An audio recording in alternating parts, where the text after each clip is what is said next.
Hello and welcome to Box to Board.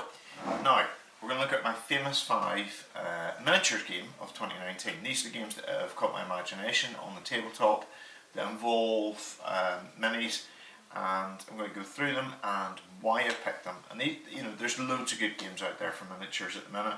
A lot of this will be down to things like, and the choices I've made, a lot of it will be down to things like games that I know people who will play at my club or in my area, things that are available to me, and that's on top of all the really important stuff like the quality of the minis themselves, the quality of the rules themselves, the world that they inhabit, does it catch my imagination?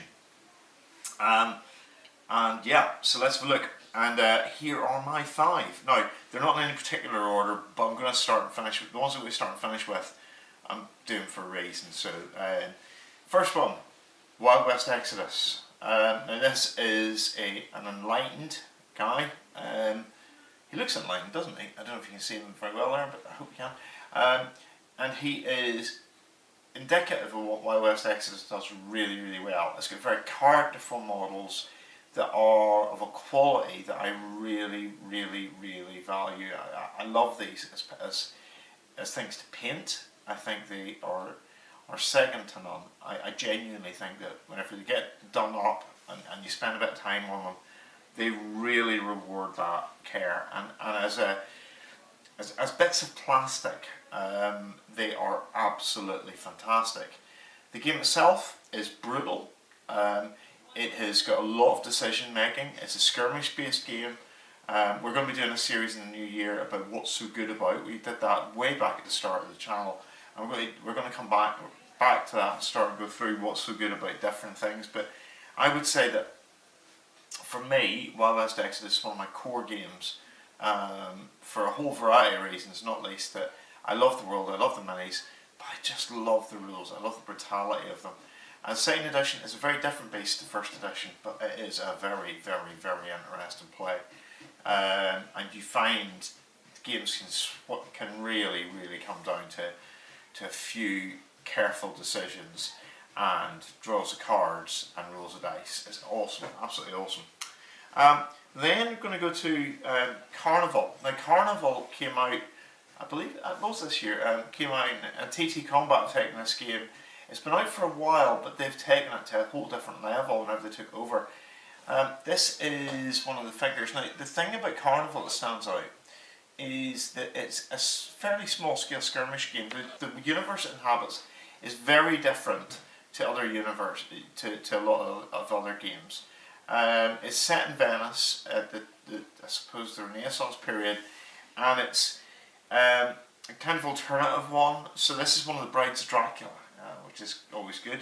And it's got a lot of very interesting factions. It's something that shares, actually, with all the games that I've got here, perhaps with one exception, all of the factions are very, very different and very unusual.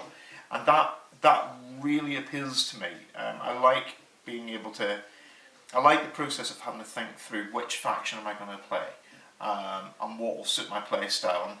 And having enough diversity and variety within those factions to enable me to play the way I want to play that game.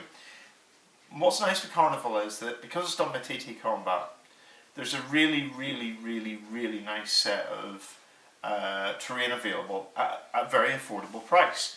So you can end up with a board that's gorgeous for not a lot of pounds. You know, it's not a horrendous amount of money.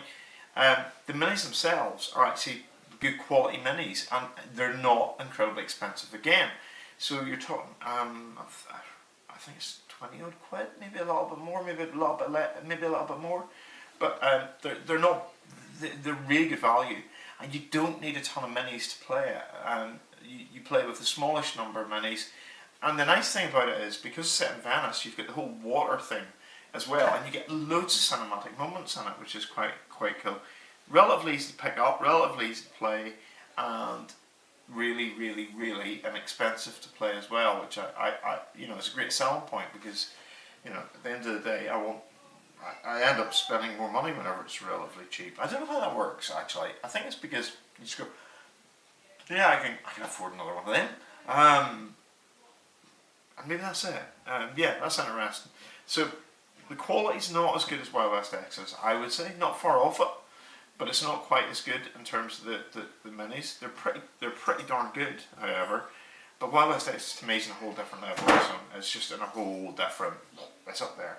But these guys are awesome, and the poses and the way that the minis come together is good. You know, it's really good. It certainly doesn't feel. It certainly feels. It feels extremely good value for money for what you're getting. Then we're going to come to one that I was surprised at in 2019, to be honest. Or a bit surprised, but I'd always seen it. Ashido. Ashido was a game that I was very aware of because some guys played it in my club. Not a lot of guys played it, but there were a few of us. A few people played it, and we had a very strong champion in the club who would keep coming back to this game and kept singing its praises. Now the new edition that came out actually caught my imagination, and by this stage, because of playing Legend of the Five Rings, one of the best sources of minis for the game is, for Legend of the Five Rings role-playing game, is actually Ashido, so you can get a really good diversity of minis. And that told me something. That told me that this game had a big range of pieces. There was a big back catalogue to it. And what they've done with the new edition is they've really it's just caught people's imagination. It's just come out at exactly the right time. It's a small scale skirmish game. You don't necessarily run around trying to kill everything. You can't just run around. You have to think about your tactics a little bit deeper than that. It's very, very objective driven in a way that a lot of other games aim to be, but don't quite pull off in the same way. And it's very characterful. Now I play the Rokan, which are kind of the warrior monks, and they're brilliant. They are fundamentally different in the way they play to other factions, and you'll hear that theme come through from me. I love that in the game, but I like the twists and turns that this game gives. I like the way that the minis are they're predominant. I think they're all metal. I'm not sure. I might be wrong, but I think it might be a few acrylic, a few resin casts. I'm not sure. I think. But the minis themselves are beautiful. They are well sculpted. They're in good poses. They're not too expensive. You don't need a lot of them anyway. But there's such a big back catalogue that if you play me as a Rokan player, my party will look very different to somebody else playing as a Rokan player. So. There's some of the factions they don't have quite so much stuff out for. I think Minamoto is a good example of that. So they're a little bit more one-dimensional in the way they play at the minute. But that will change because this is a game that is run by a company that are actually not a massive company, but have been caught. It just feels brilliant, and it almost feels like they've been, oh, this is really lifted off here. And it's brilliant. I love that. It's run by gamers for gamers, and it's very much a small scale, very successful business. Thank you very much. So I'm really impressed with them. Actually, I think they've done a great job on the game. I think it's a lot of fun. It's very different in pace. It's quite a contemplative game. You have to think quite a lot. It feels there's puzzle elements to it. I enjoy every game I play, and it always feels as if they're pretty close, to be honest, which is awesome.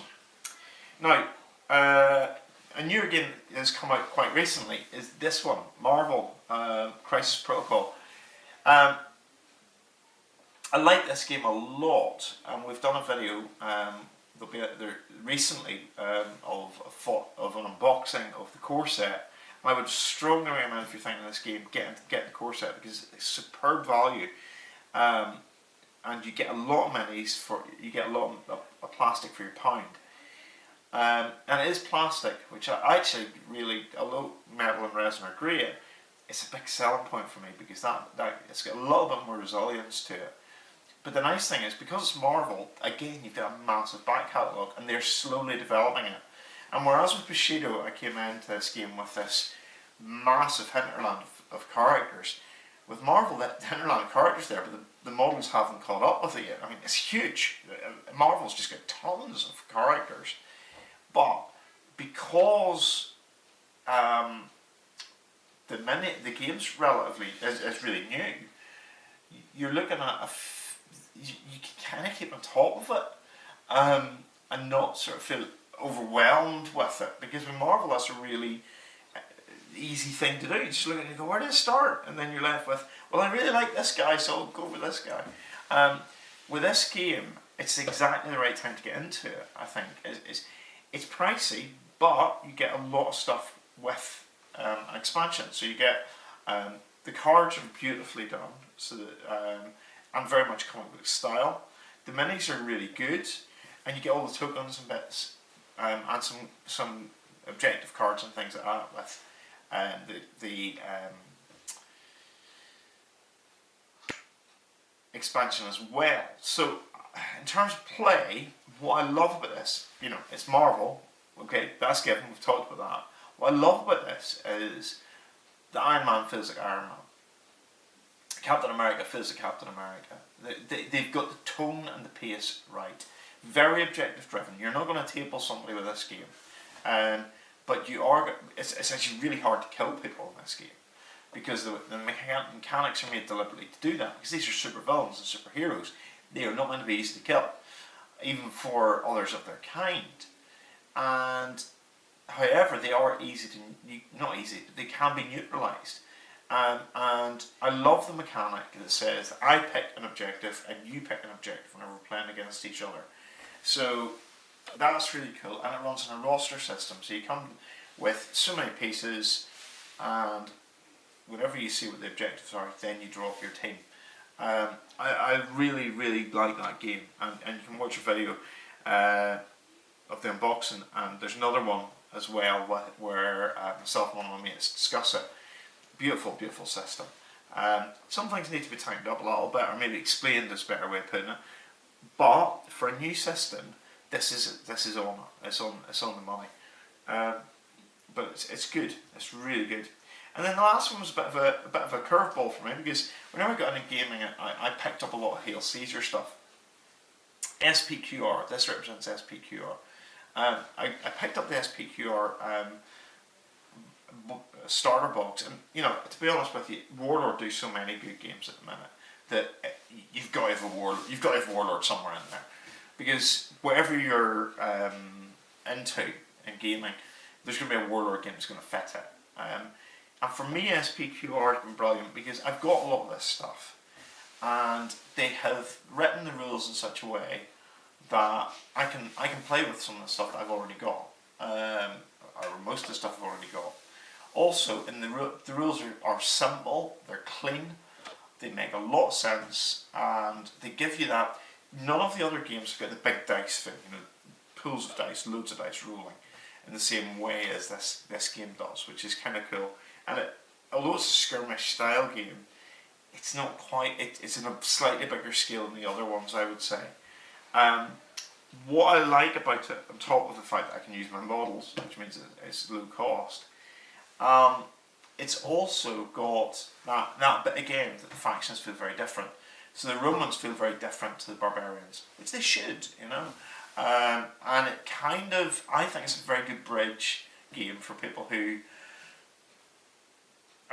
if you've got a friend who only plays 40k, I think SPQR is a good bridge, because they're still going to have that feeling of there's 10 dice, or 20 dice, and actually the mechanics won't feel that alien to them.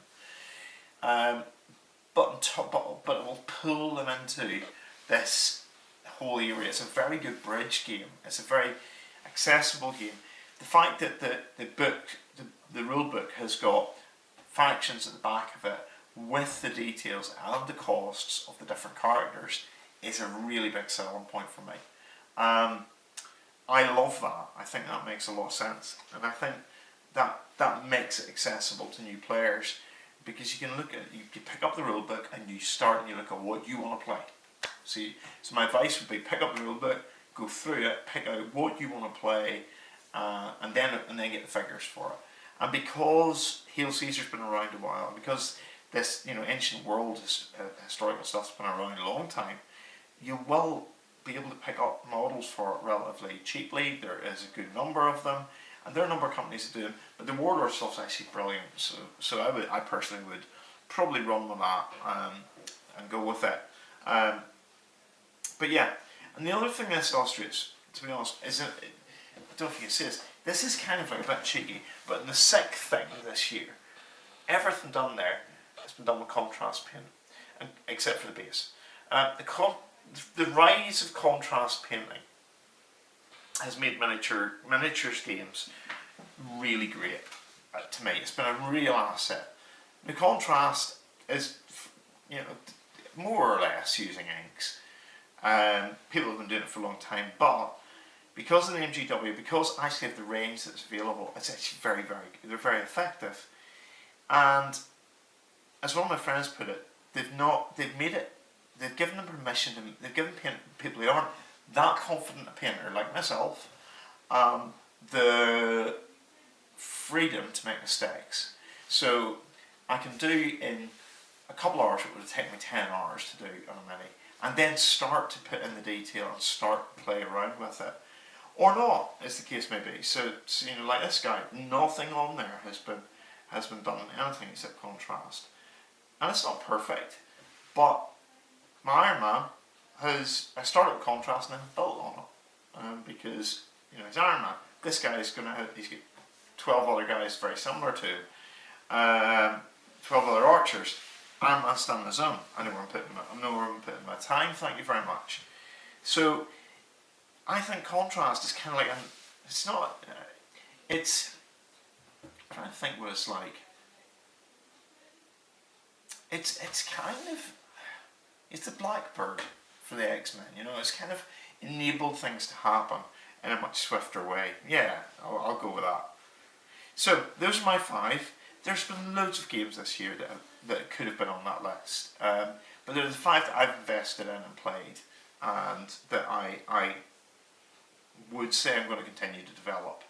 I could have mentioned so many other things. Could have mentioned Eden again. Eden, just love, but it's not easy to get stuff sometimes. I could have mentioned 40k itself actually has some good stuff. Kill Team's been really good.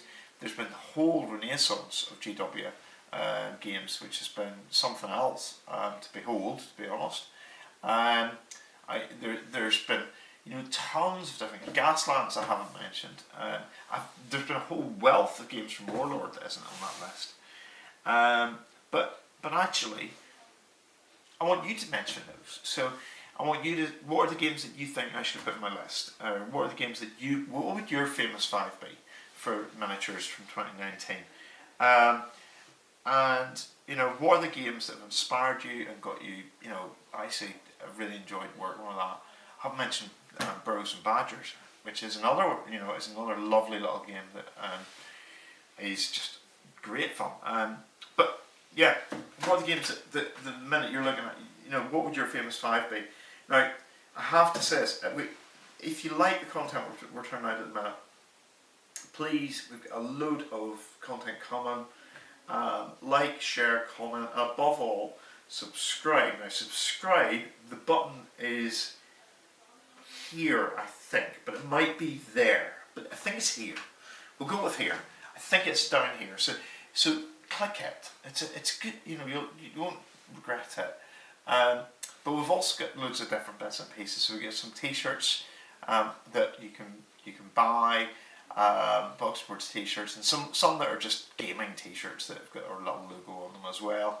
And then we've got hoodies and all kinds of stuff on the link below, and we get a little bit of money from that, so that we can feed it back into the channel.